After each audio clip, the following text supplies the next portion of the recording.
네, 안녕하십니까. 송상현 국제정의평화인권재단 제2회 명사 초빙특강에 참여해 주시면 환영합니다. 저는 이번 전체사를 맡게 된 서울시립대학교의 박훈 교수로 있습니다. 현재 송상현 국제정의평화인권재단 사무총장으로 전체사를 맡게 됐습니다. 이번 제2회 명사 초빙특강은 제1회 특강의 경우에는 송상현 전 RCC 소장님께서 명사 특강을 해주셨고요. 이번 2회의 경우에는 권오건 전 구유고슬라비아 국제형사재판소 상임재판관을 역임하셨고 국제형사재판소 당사국 총회 의장을 맡으셨던 권오건 재판관을 모시고서 명사 특강을 진행할 예정입니다. 행사와 관련해서 장소 또 촬영 등을 협조해 주신 보미율초와 그리고 강석훈 대표님께도 먼저 감사의 말씀을 드리도록 하겠습니다. 세대법학 전문대학 교수님, 현재 송상현, 약칭해서 송상현 재단의 운영위원으로 계시는 이철우 교수님 환영사를 듣도록 하겠습니다. 큰 박수 부탁드리겠습니다.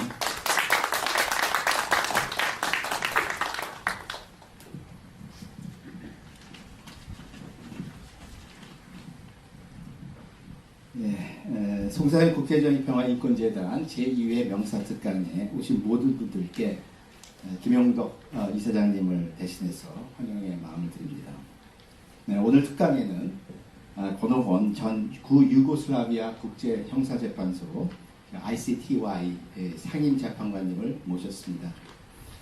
많은 직책을 맡고 계시고 많은 분야에서 기여하시는 권 재판관님께서 흔쾌히 우리 재단의 요청에 응해주시고 또 귀한 시간을 내어서 좋은 말씀을 해주시는 데 깊이 감사드립니다.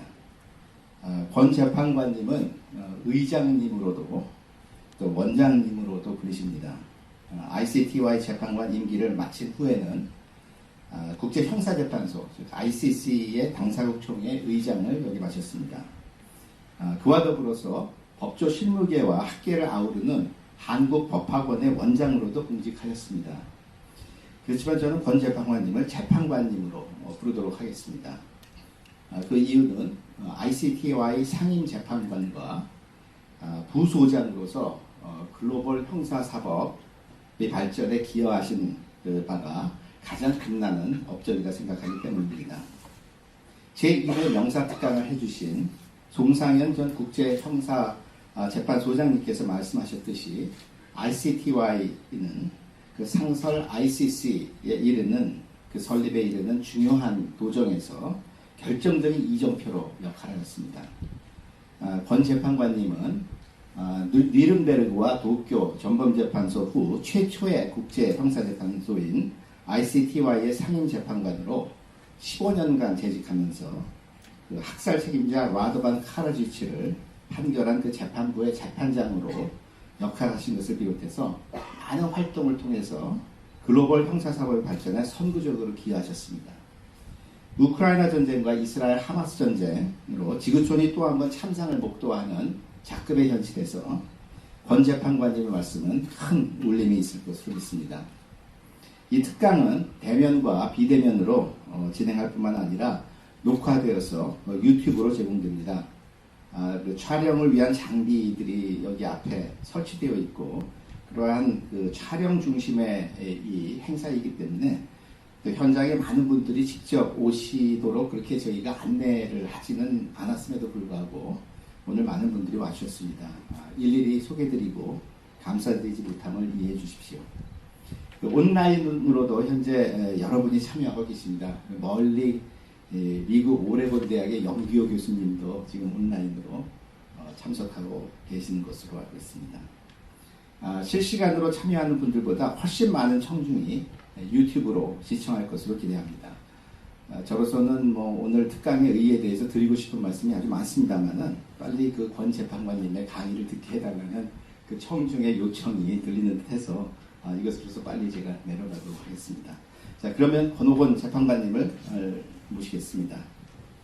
예, 소개받은 권오건입니다.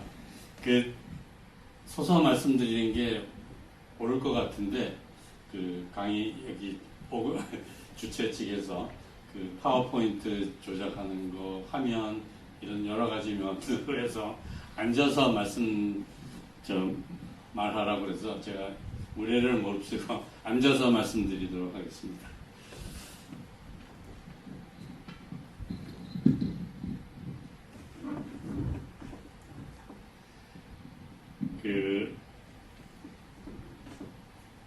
외국에서 이제 돌아와서 가끔 학교나 이런 데서 특강 이런 얘기를 한 적이 있습니다만 아마 오늘같이 영예스럽고 뜻깊은 자리에서 하는 것은 처음인 것 같고 또한 동시에 오늘같이 청중이 가장 존경스러우면서도 동시에 무서운 기회는 이번이 처음 아닌가 생각합니다.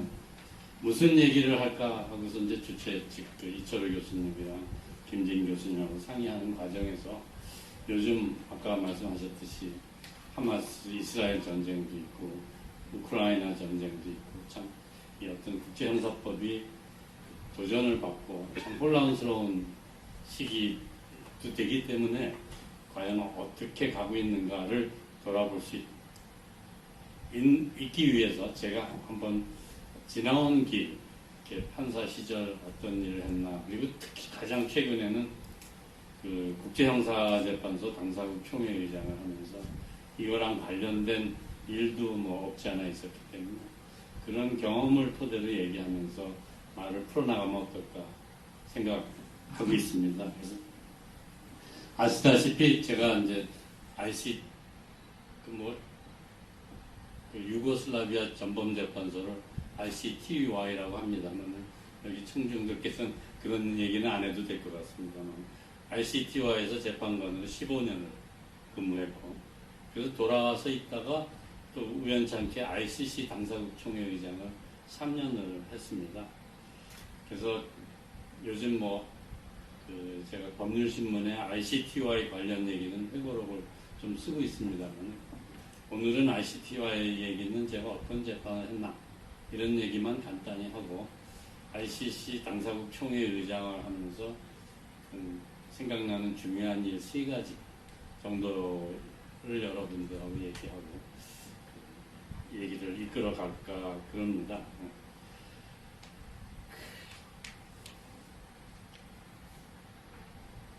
제가 ICTY에서 15년을 있으면서 가장 중요한 이슈는 큰 1심 재판 3개를 했습니다. 여기 일자를 적었지만 대충 얘기해서 한 사건당 5년, 4년, 6년 이렇게 됩니다.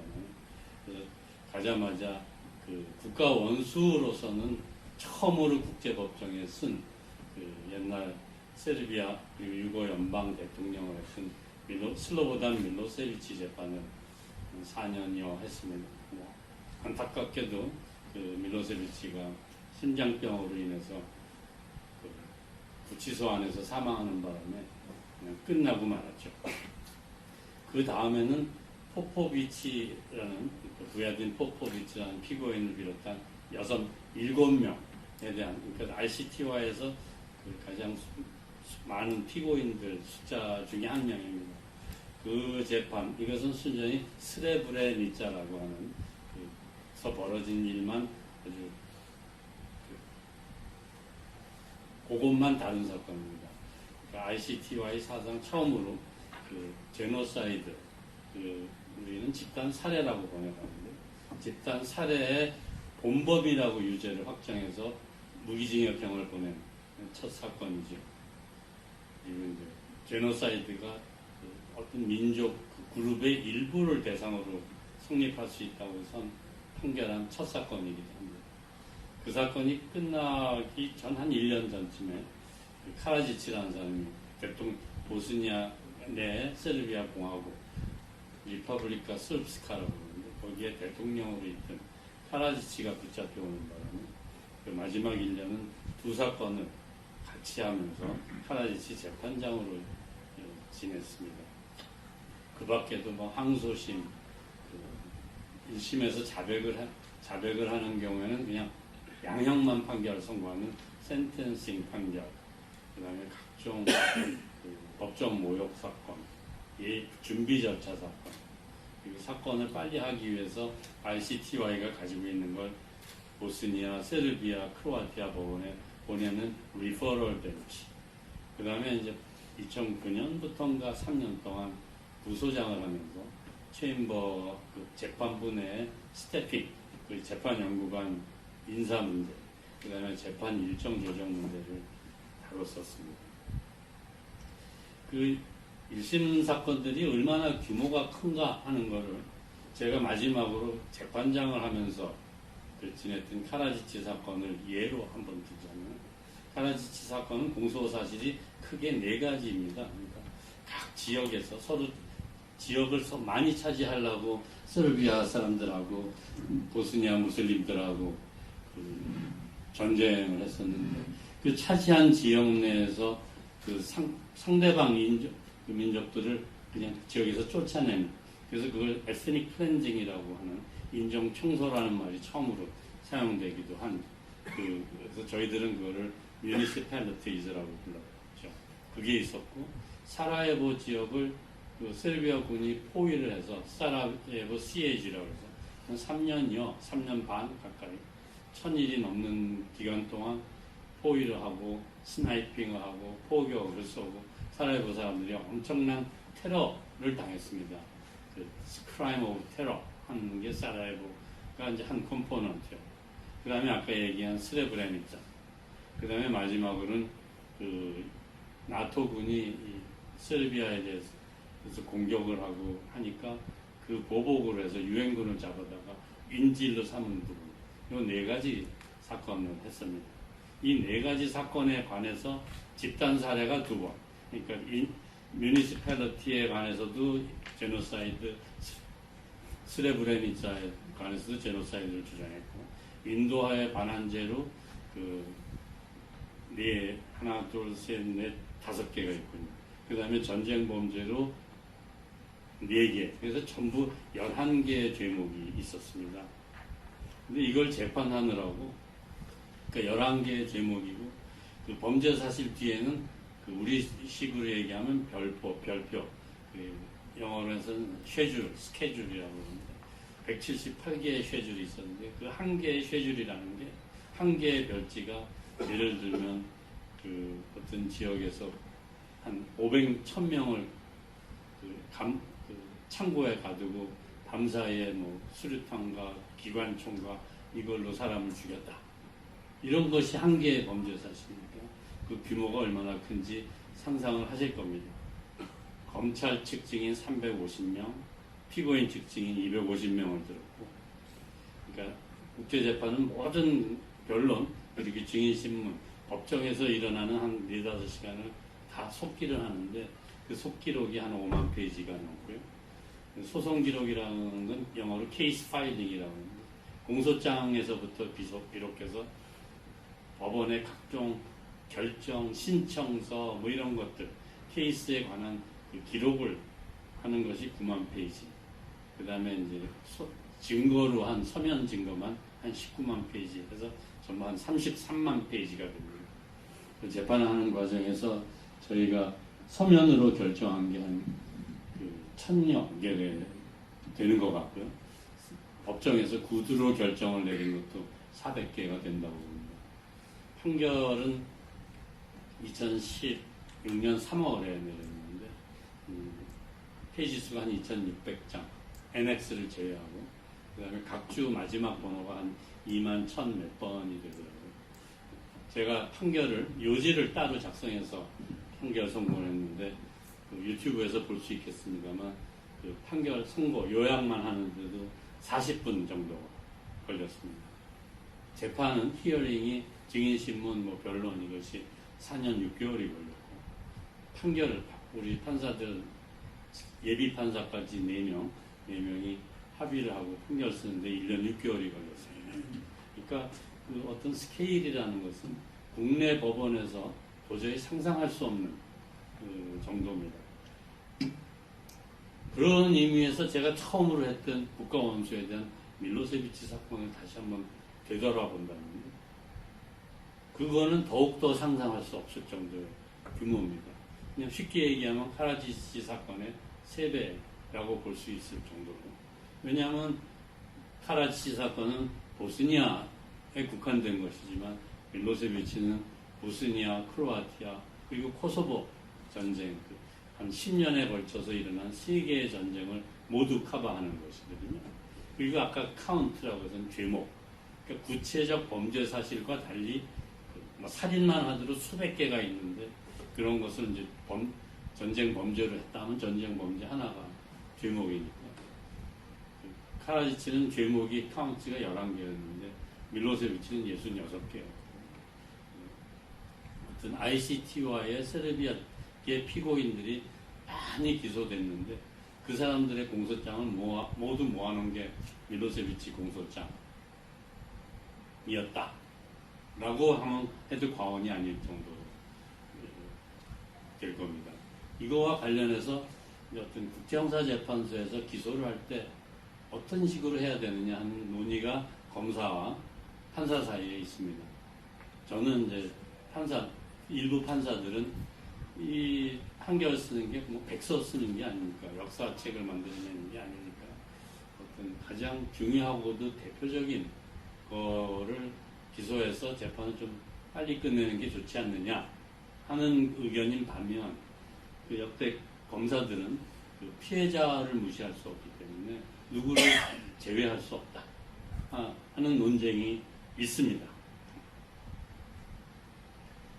그래서 이제 ICTY가 이철호 교수님께서 아까 말씀 주셨듯이 그 뉘른베르크 재판 이후에 첫 국제재판소라고 했는데 쭉 발전되어 온 과정을 보면은 버전 넘버 1이 이제 그 전쟁에서 이긴 승전국들이 패전국한테 강요했던 빅터스 저스티스 뉘른베르크와 그 도쿄 재판 그것이 일기였다고 한다면 그 두 번째 버전은 이것을 어떤 유엔의 안보리가 그 챕터 7A에서 국제 평화와 안전을 책임지고 있는데 그전에는 이 무력 행사 뭐 이런 것만 생각하고 있는데 재판소를 만든다는 건 상상을 하지도 못했습니다. 근데 그 어떤 유엔 안보리의 그 우월적 권위에 의해서 유엔의 특별 재판소를 그 ICT와의 ICTR을 만들고 이런 특별 재판소한테 국내 법원의 우월적 권한을 가진 프라이머시를 주는 재판소를 만들어서 제3자적 입장에서 공평한 입장에서 전범 재판을 하는 이것이 이제 버전 2와 더불어서 이제 그 뒤에 보통 proliferation이라면 국제법에서 무기 확산 이런 건데 proliferation of criminal justice라고 합니다. 뭐 시에라리온 재판소, 캄보디아 재판소, 뭐 여러 가지 그 특별 재판소가 절충형으로 국제 파트와 국내 법원을 섞어서 많이 발전했고 마지막으로는 다 아시다시피 상설 국제형사재판소가 생겼고 그것은 이제 컴플리멘터리티를 기본으로 해서 어떤 최후의 법원으로 작용하고 국내 법원이 이상적으로는 국내 법원이 다 커버하는 그렇기 때문에 국내 법원에 의한 전범 체벌이 이루어지는 여기서 요즘 이루어지는 제3기라고 보면 어떨까 이렇게 뭐 볼 수 있겠습니다. 그러니까 그 ICTY는 그 국내 법원에 대해서 그 프라이머시를 가지고 있기 때문에 제가 지난번 회고로 썼습니다만 ICTY 검찰은 보스니아 내에서 이루어지는 모든 전범과 관련된 수사에 관해서 지휘권을 가지고 있었습니다. 지휘 감독을 받고 그 다음에 재판부도 이 사건을 가져와라 말라 또는 이걸 도로 가져가서 해라. 심지어는 그 첫 사건으로 타디치라는 사람이 독일 법원에서 잡히니까 타디치를 일로 보내라 하고 해서 이런 어떤 프라이머시를 가지고 있어서 그것은 ICC가 가지고 있는 보충성 컴플리멘터리티랑 크게 틀린 거 아니냐 하고 얘기할 수도 있겠지만 크게 보면 동전의 양면입니다. 아무리 ICTY가 프라이머시를 가지고 있고 해도 모든 사람을 처벌할 수 없거든요. 그 현장에서 피해자들이 저스티스가 이루어졌다. 사법 정의가 이루어졌다고 느끼려면 모든 전범이 처벌받아야 되는데 여기 뭐 큰 줄거리 어떤 일부 잡범이나 큰 대가리나 해익에서 재판을 받고 있지만 동네에서 전범들이 길을 왔다 갔다 하면 피해자들은 전혀 그렇지가 않거든요. 그러니까 그 컴플리멘터리티, 지역 국내 법원에서 전범이 주되게 처벌돼야 된다는 것은 프라이머시를 주거나 아니거나 마찬가지다 라는 것이 제 의견입니다. 그 RCTY 얘기는 이 정도만 하고요. 그래서 이제 2016년 재판을 마치고 제가 돌아왔는데 갑자기 그 외교부에서 그 당사국 총회의장에 출마할 의향이 없느냐고 물어왔습니다. 그러니까 이 당사국 총회라는 것은 그 ICC의 그 총회죠. 그러니까 ICC는 ICTY나 ICTR 이런 것은 UN 기구입니다.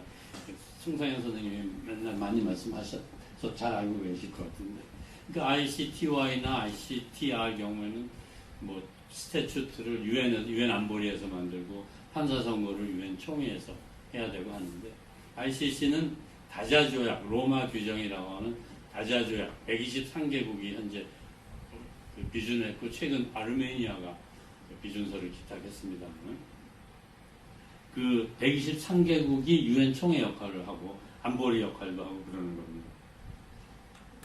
그래서 UN 총회가 하듯이 ICC 재판관을 선거하고 검사를 선거하고 예산을 승인하고 법규를 만들고 개정해주고 심지어는 규칙까지 다 그 입법 개정 권한이 있죠. 그리고 법적으로 감독 기능, 그 정치적 감독 기능을 하죠. 그래서 이 ASP 의장은 그 123개국 ASP, Assembly of States Party를 줄여서 ASP라고 그러는데, 거기서 선출을 하는데, 그 UN에서 기구가 큰 그룹핑이 5개가 있지 않습니까? 서구, 동구, 남미, 유럽, 그러니까 아프리카, 아시아 퍼시픽, 이 지역 그룹, 리저널 그룹에서 3년씩 돌아가면서 그 맞습니다. 근데 이제 2017년이 끝나고서 2018년부터는 아시아 퍼시픽 차례였습니다.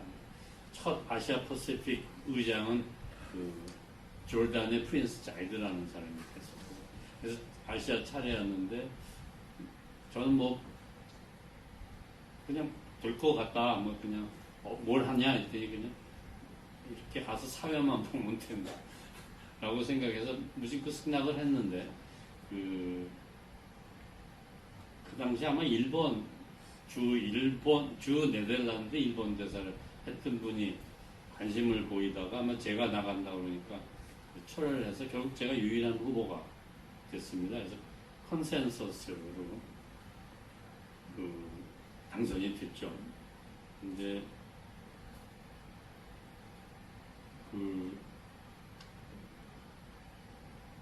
어떻게 제일 마지막에 여기 썼습니다만 아마 그 보통 지금까지 재판관, 그 당사국 총회의장은 외교관 또는 어떤 정치인 출신 외교관 이런 사람들이 맡아왔습니다. 그래서 전직 저지가 포머 저지가 맡은 것은 처음인데, 그와 관련돼서 그 아주 제가 가까운 친구들이라고 할 수 있는, 예를 들어서 Coalition for the ICC에서 아주 ICC를 위한 온갖 NGO 단체 한 1000여 개 단체의 회장을 하는 빌 페이스라고 합니다.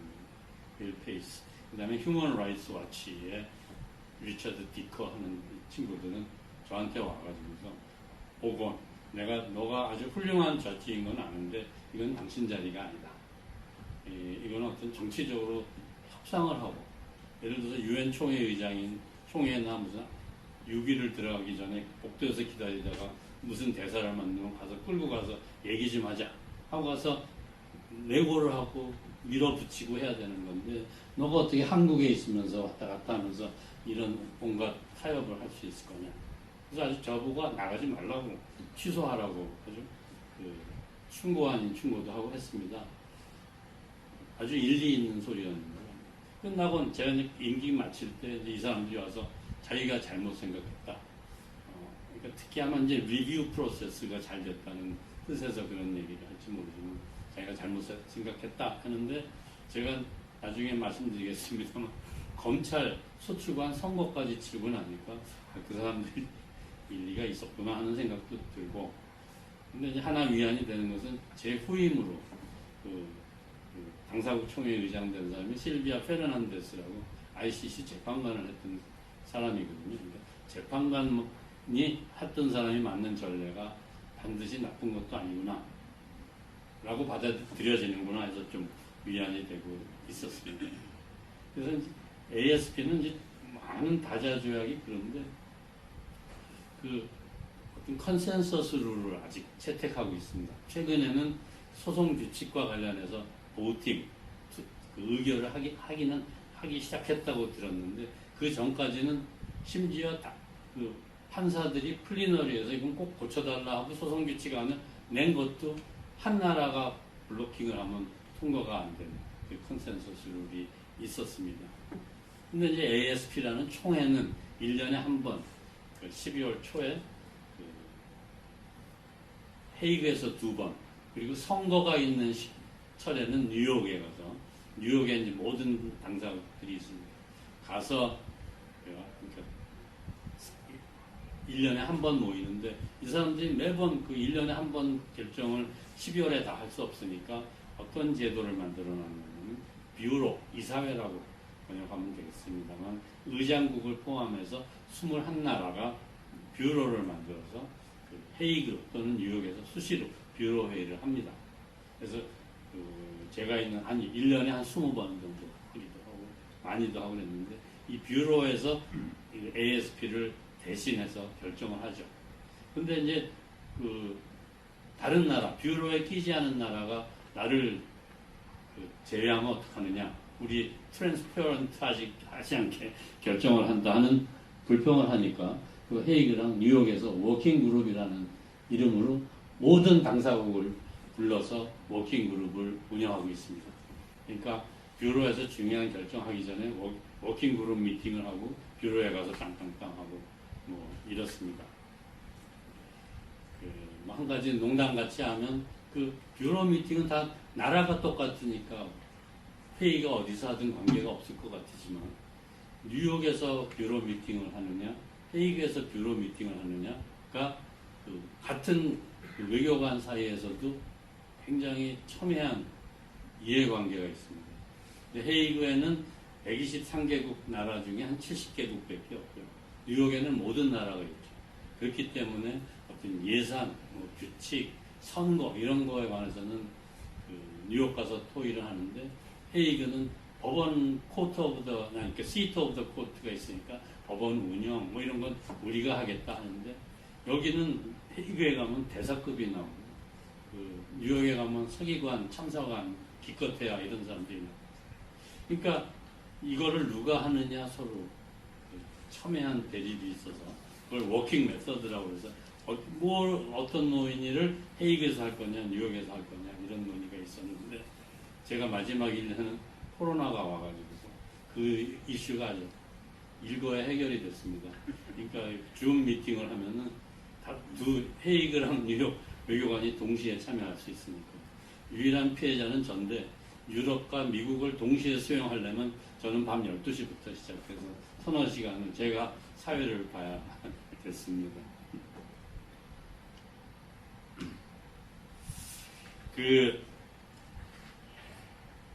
제가 이제 ASP 의장 하면서 뭐 여러 가지 있는데 가장 중요했던 세 가지라고 한다면 사법개혁 Independent Expert Review IER이라고 하는 걸 시동을 거는 거. 그리고 이제 두 번째, 그건 뭐 해결한 것도 없지만 그냥 제가 당한 겁니다만 제가 의장으로 있는 동안 미국의 트럼프 행정부가 ICC 검사와 어떤 스태프 하나 명에 대해서 제재를 가했습니다. 참 어려운 시기였고요. 그리고 이제 제일 마지막으로 제가 임기가 제가 2020년 말까지인데 21년 초 2월까지 하게 된 거는 소추관 선거를 했는데 소추관 선거는 지금까지 2번 있었거든요. 임기가 9년인데 매번 컨센서스로 선임을 했는데 이번에 유일하게 컨센서스가 안 됐습니다. 그래서 어려운 그 노미네이션과 니고시에이션 프로세스를 거쳐서 2월 달에 간신히 선거를 했죠. 그 소추관 선거 얘기, 이 세 가지를 한번 말씀드리면 어떨까 생각이 듭니다. 그 2018년, 2019년 해가지고서 그 ICC에 대한 비난, 비판이 아주 하늘을 찌를 정도였습니다. 제가 막 소장이 됐을 때, 이건 그 뭐 아주 중요한 이슈는 아니지만 그냥 대표적인 그 분위기를 보여주는 사례라고 할 수 있는데, 그때 이제 재판소장이 막 칠레 오수지라고 나이제리아 소장이 재판소장이 당선이 됐는데, 이분이 재판소장이 되면서 처음으로 한 게 동료 몇 명하고 ICC를 상대로 ILO에 소송을 건 겁니다. 그 판사 봉급이 벌써 몇 년째 동결돼 있고, 몇 년 전에 아마 송 교수님이 소장으로 계시던 때 같은데, 그 재판관들의 펜션이 너무나 레디컬하게 깎였다. 그래서 소급해서 다 달라는 소송을 했는데, 그 외교관들이 참 기가 막히게 받아들였죠. 또 한 번 그바그보 하고 이제 블랙 구데라는 아이보리 코스트 피고인들이 재판인데,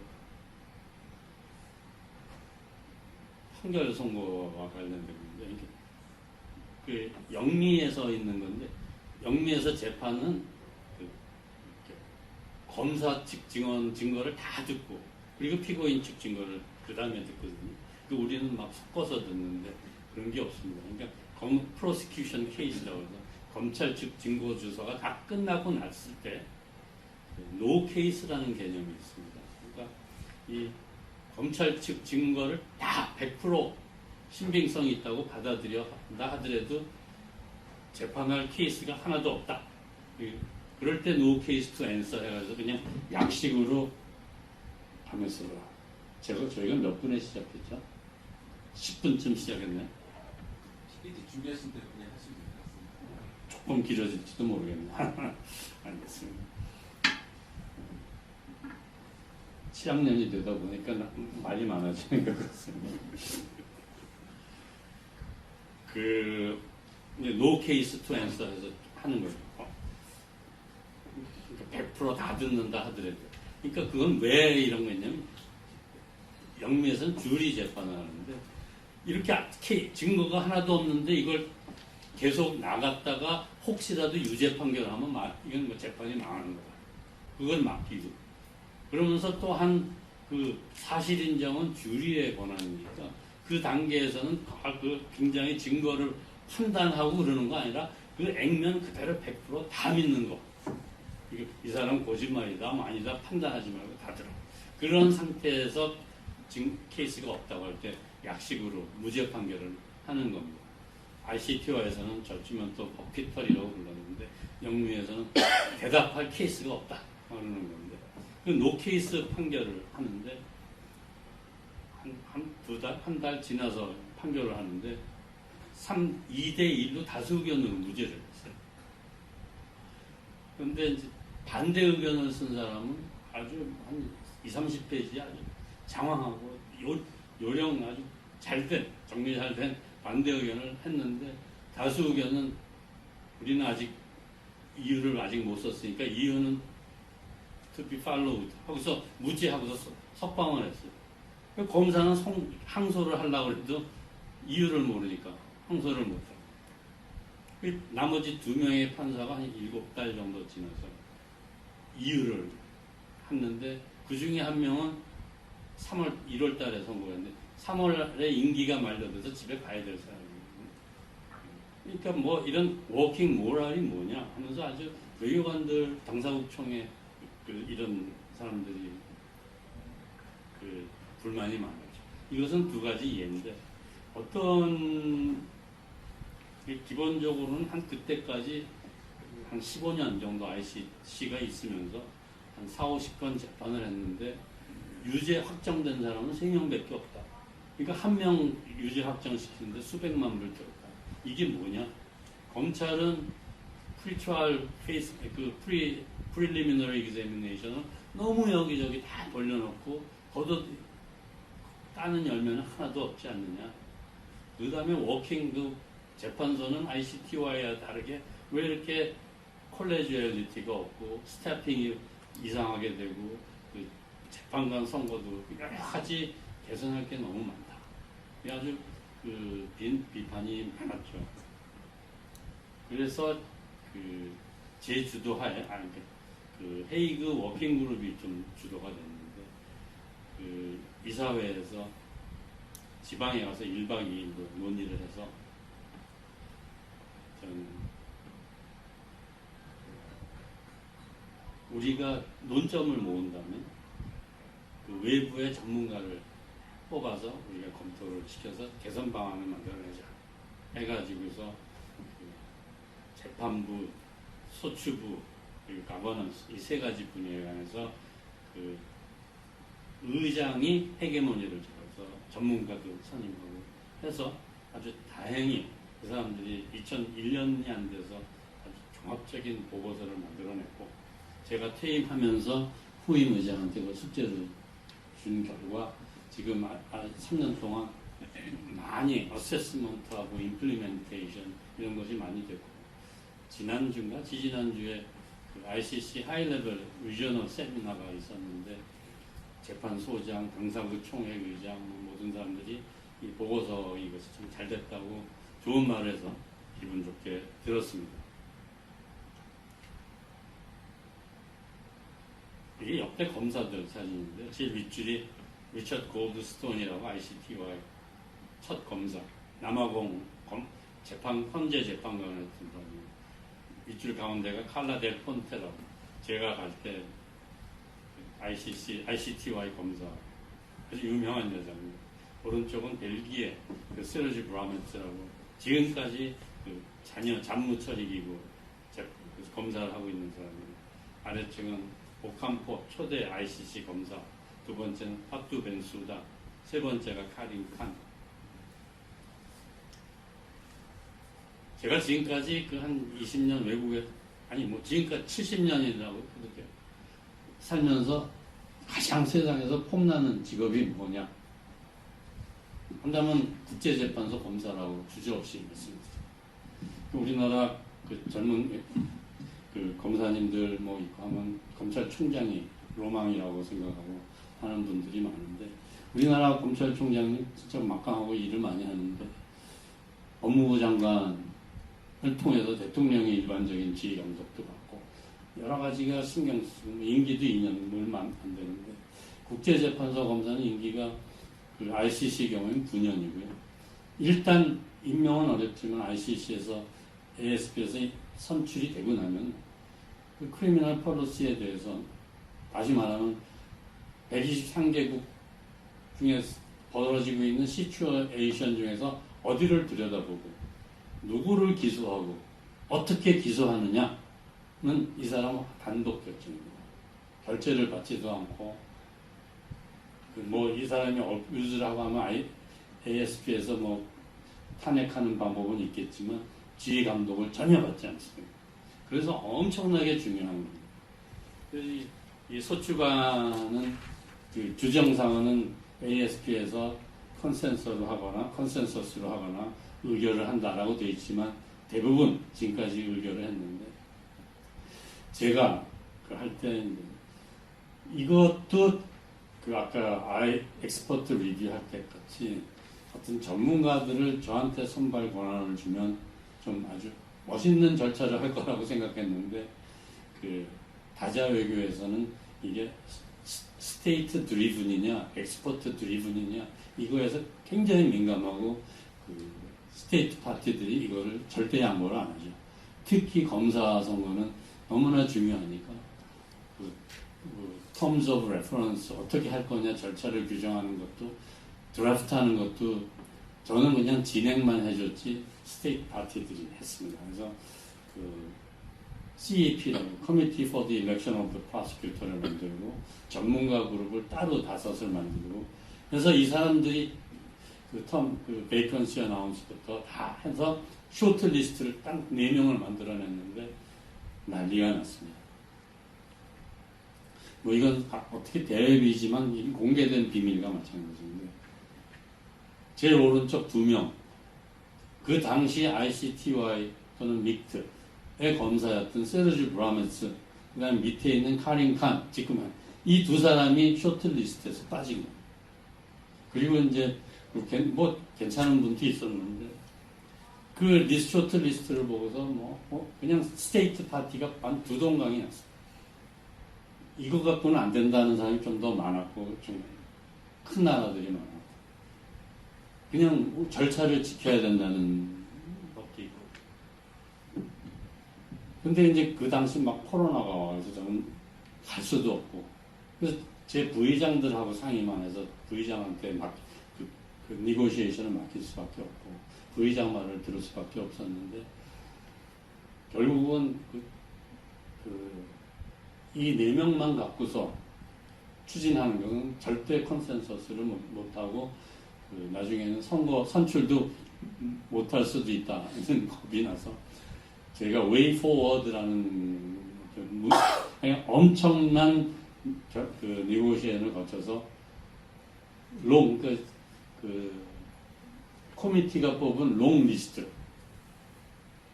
다 열어서 그 중에서 희망하는 사람을 다시 붙여가지고 그 리스트를 확대했습니다. 그래서 다시 컨설테이션에서 그 중에서 4명을 골라서 골랐는데 2월 마지막 날까지 거의 컨센서스가 이루어졌는데 한 나라가 반대를 결국 했고요. 그래서 그 반대 때문에 선거를 해가지고서 카린 칸이 당선이 됐습니다. 그러니까 그래서 이제 제가 물러난 다음에 레슨스 런트를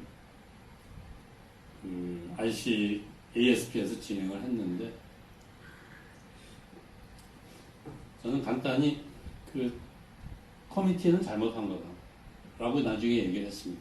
결국 당사국의 결정은 아주 지당한 걸로 저희가 받아들여야 되는데 카린 칸을 뽑았는데 그 사람이 나중에 한 게 지금 잘하든 말든 좋은 검사든 말든 간에 당사국이 뽑은 사람을 쇼트리스트에 못 넣는 거는 잘못된 거 아니냐. 그 다음에 이제 일부 탈락한 가족 중에는 소위 얘기하는 요새 미투 뭐 이런 그런 뭐라 그러지? 투서 뭐 이런 게 커미티에 들어왔는데 그거에 대한 어떻게 해명이나 어떻게 조사 절차가 없다. 그래서 이 듀 딜리전스랑 이 베팅을 어떻게 하느냐 이런 논의가 많아서 이제 요새 그 논의를 많이 하고 있었어요. 이 정도만 얘기를 하고 제가 이제 당사국 총회 의장 될 때 벤수다 검사죠. 수출관이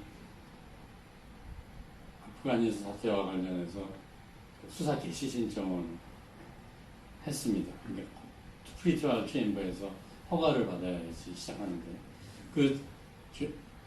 들여다보겠다는 제목은 아프가니스탄에서 탈리반 이런 무장 단체들이 민간인에게 범한 전쟁 범죄, 반인도 범죄. 그다음에 아프가니스탄 병력이 한 거. 그리고 그와 동시에 아프가니스탄의 이제 이제 지명이 칼리 뭐죠? 비밀 교도소에 있는 거기서 미군이 9.11 사태를 일으킨 알카에다와 탈리반 이 사람들을 찾아내기 위해서 탈리반 포로들을 해놓고서 대통령 허가를 받아서 고문을 했다. 그리고 렌디션이라고 해서 이 사람들을 리투아니아, 폴란드, 루마니아 이런 데 데려가서 거기서 알레지들이 고문을 했다. 이것을 그러니까 미국 US Forces와 CIA가 했다 해서 이걸 들여다보겠다 한 거죠. 근데 2019년 4월에 프리트라이얼 체인버에서는 좀 희한한 관계국 등의 비협조 등을 감안할 때 만족할 만한 결과를 얻지 못할 거니까 수사에 나가거나 수사 나아가는 것은 in the interest of justice가 아니다. 라고 해서 기각을 했습니다. 그런데 이제 이거에 대해서 또 이제 온갖 그 인권단체에서 들고 일어났죠. 이것도 이제 ICC에 대한 비난 중에 하나였던 것 같은데. 그래서 그 다음에 항소심에서 이 수사를 하는 것이 옳으냐 아니냐는 검사가 결정해야 될 거고, 판사는 이 관할권이 있느냐 없느냐, 증거가 있느냐 없느냐만 판단해야지 이것은 그 사법적 판단이 아니다. 이걸 허용했습니다. 그러니까 미국에서 가만히 있을 리가 없죠.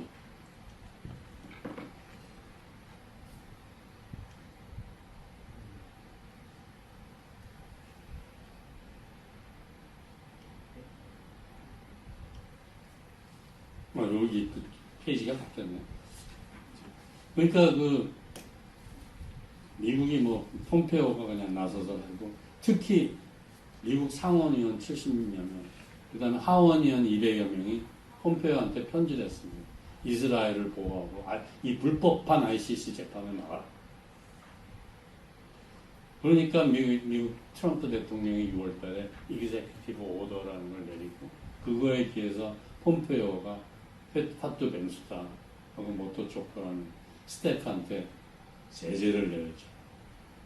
그러니까 제가 당시 의장이었는데 그 즉시 ICC를 지지한다는 서포트 그 성명을 내고 EU, ABA, ICC 당사국 50여 개국 지지 성명도 냈죠.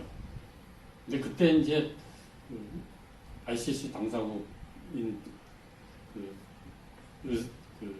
대사들이 저한테 막 전화를 하고 이메일하고, 5건 어떻게 된 거냐? 왜 한국은 안 끼냐? 의장이 한국 사람인데, 근데 이제 우리나라는 아무래도 그 미국과의 관계가 있으니까 좀 주저하고 해서 아쉽게도 그 50여 개국 성명에는 참여하지 않았습니다. 근데 바이든 대통령이 취임하면서 잠시 스테이트 디파트먼트의 그 리걸 어드바이저를 해롤드 고라는 교수가 액팅으로 했는데, 그 당시 그 ICC 관계를 노멀라이즈 하고 싶다. 그러면서 이제 제일 먼저 한 것이 바이든 대통령이 그 양을 제안을 했겠죠. 이 제재를 취하하고. 그래서 최근에는 그 우크라이나 수사랑 관련해서 뭐 미국이 증거도 조금 협조하는 협조해서 제공하기는 것 같이 보이기도 하는 등 많이 정상화되고 있다고 보는데, 이제 최근 여러분 알다시피 하마스 공격 이후 전쟁이 더 격화됐을 때, 그러니까 심지어는 미국조차 양쪽에다 대고 그 전쟁법 그걸 지키라고 하는 얘기가 되고 있을 때, 이것이 어떻게 더 나아갈 수 있을까? 그런 것이 참 지켜볼 일이라고 생각이 듭니다. 우크라이나랑 러시아가 다 당사국이 아닌데 2014년도쯤에 우크라이나가 ICC 관할권을 수락했었거든요. 근데 이렇게 전쟁이 날 줄은 그때 몰랐죠. 크림반도 합병 후에거든요. 제가 2018년인가 19에 가서 키예프에 가서 우크라이나 보고 이 ICC 당사국으로 가입하라고 그랬는데 여러 가지로 어렵다고 하면서 가입을 주저했죠.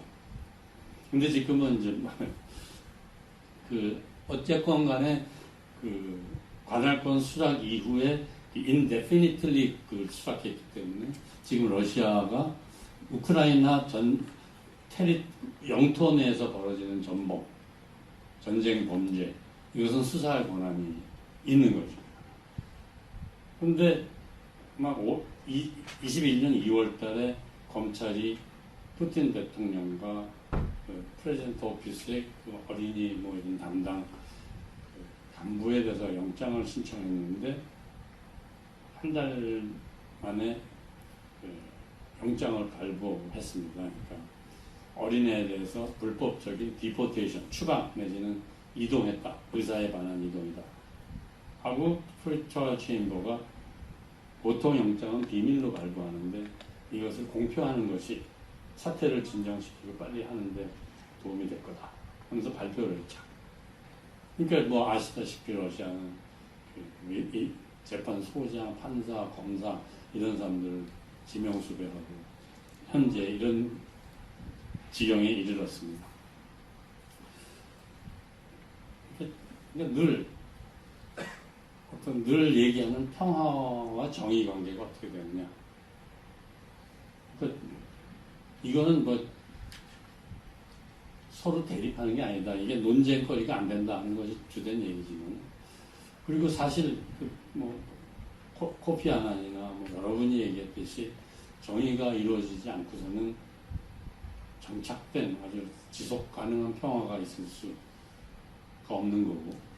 우리나라에서도 보듯이 뭐 4.3 사태, 5.18 뭐 이런 것만 보듯이 어떤 전환기에 있어서 예전에 대한 진실 발견, 처벌, 배상, 뭐 장래 개혁 이런 어떤 트랜지셔널 정의가 이루어지지 않고서는 어떤 안정이라는 것은 서스테이너블 디벨롭먼트는 불가능한 거기 때문에 같이 가는 거다. 그렇지만 우열은 없다 하더라도 어떻게 선후는 있을 수 있지 않느냐 하는 논의도 있거든요. 이게 적당한 예인지 모르지만 슬로보단 밀로세비치를 보면 그 보스니아 사태, 보스니아 전쟁, 크로아시아 전쟁 95년 끝나고 할 때까지는 밀로세비치가 기소가 안 됐습니다. 밀로세비치가 처음으로 기소된 건 코소보 전쟁이 난 99년. 그래서 잡혀온 게 2001년. 그래서 제가 간 게 2001년에서 그 기소한데, 그리고 그 보스니아 건하고 크로아시아 건에 대해서 기소된 건 밀로세비치가 잡혀온 다음에 비로소 기소가 됐어요. 그래서 어떤 사람들은 이제 이 데이턴 협정에 밀로세비치가 큰 역할을 했고, 그 혹시 전범이라는 카라지치나 뭐 이런 사람들을 도와줬다는 혐의는 있지만 이 평화 정착을 하는데 협상에 도움이 되기 위해서 기소를 안 한 거다. 이런 설도 있는가 하면, 비판적인 사람은 그때 아예 기소를 했더라면 카라지치나 이 밀로세비치나 세르비아 사람들이 레슨을 받아서 그 이후에 코소보 사태는 막을 수도 있지 않았느냐. 99년. 뭐 이런 논의가 있을 수도 있습니다. 그 양설이 뭐 다 나름대로 말이 된다고 생각하고요.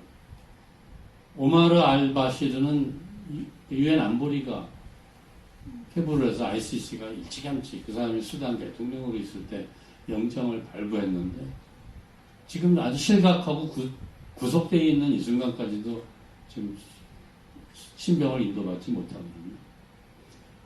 엄청난 돈을 하고 이게 실효성이 과연 있는 것이냐. 이런 언젠가 처벌을 할 수 있다는 희망은 있습니다만 그런 점에서 회의가 되고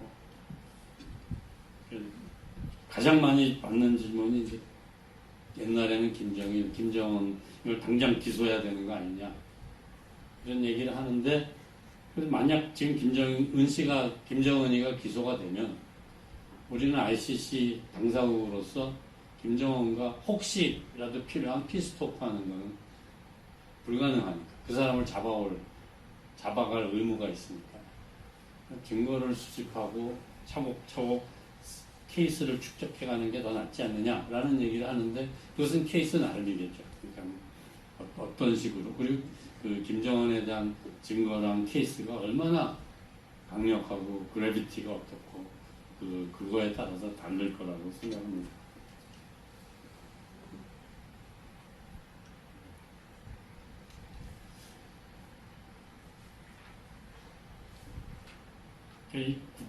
이 국제형사사법은 니른베르크 이후 이제 한 70년 돼가는데 80년이 돼가거든요. 그런 의미에서 어떤 그 국제형사사법을 통해서 어카운터빌리티를 이룩한다. 는 어떤 인터내셔널 크리미널 저스티스는 아주 rules based international order 법에 근거한 국제 질서의 아주 크리티컬한 한 축을 이제 이루게 됐다. 라고 생각합니다. 국제 형사법이 국제법의 중요한 한 축이 됐다. 그렇지만 이제 ICTY가 이제 생겨나서 한지는 이제 30년 될까 말까. ICC는 20년이 간 넘었고 로마 규정이 채택된 지 이제 올해가 25주년인데 어떤 이런 제도로서 본다면은 아직 growing organ, 아직도 자라나는 기간이고 아직도 이루어지고 있는 work in progress가 아닌가. 그런 의미에서 우리가 어떤 후세들을 위해서 이거를 아주 곱게 잘 키울 의무가 있다. 라고 저는 그런 생각합니다. 그렇지만, 그러니까 이것은 모든 이게 국제형사사법이 모든 어떤 분쟁이나 이런 컨플릭트의 만병통치약은 되진 못하지만 언젠가는 이 법이 저스티스가 행해졌다. 그런 것을 피해자들과 인류들한테 보여주는 것은 이 국제형사사법이 우리한테가 가르쳐주는 교훈이 아닌가. 그런 의미에서 이 ICC의 경우에는 그 소추관에 있어서 아주 밸런스를 잘 유지하면서 그 케이스를 잘 고르고 선택하고 추진하는 게 굉장히 중요하다라는 생각이 듭니다. 그 아까 제일 마지막 줄은 저희가 아까 미국이 부당한 그 생션을 가했을 때 우리가 아무 말도 안 했다는 것도 있지만 이제 또 우크라이나가 이제 이걸 리퍼럴 했을 때 그냥 프리트라이얼 검사가 기소하려면은 수사를 개시하려면 프리트라이얼 체인버에 허가를 받아야 됩니다. 근데 스테이트 파티가 리퍼럴을 해주면은 그러니까 스테이트 파티는 자기 나라 게 아니라 남의 나라라도 해줄 수 있거든요. 근데 이제 그러니까 많은 나라가 우크라이나 사태를 리퍼럴을 해줬어요. 그러니까 뭐 주요국이 많이 갔고 심지어는 우리 이웃 나라 일본도 리퍼럴에 참가를 했는데 우리는 참가를 안 했었어요. 그러니까 그 당시 정부가 북한 이슈에 너무 흡수돼서 어떤 국제적 인권, 연대 이런 거에 좀 소홀했는데 그것은 우리가 늘 가치관, 라이크 마인디드 컨트리하고 같이 가는 국제적 연대해서 가는 그런 좀 일관성을 유지했으면 좋겠다 라는 생각입니다. 제가 생각지 않게 1시간을 가까이 50분 정도 얘기했는데 제 말씀은 이걸로 마치고 혹시 부족한 게 있으면 김진 교수님 질문을 받으면서 제가 답을 하도록 하겠습니다. 들어주셔서 감사합니다.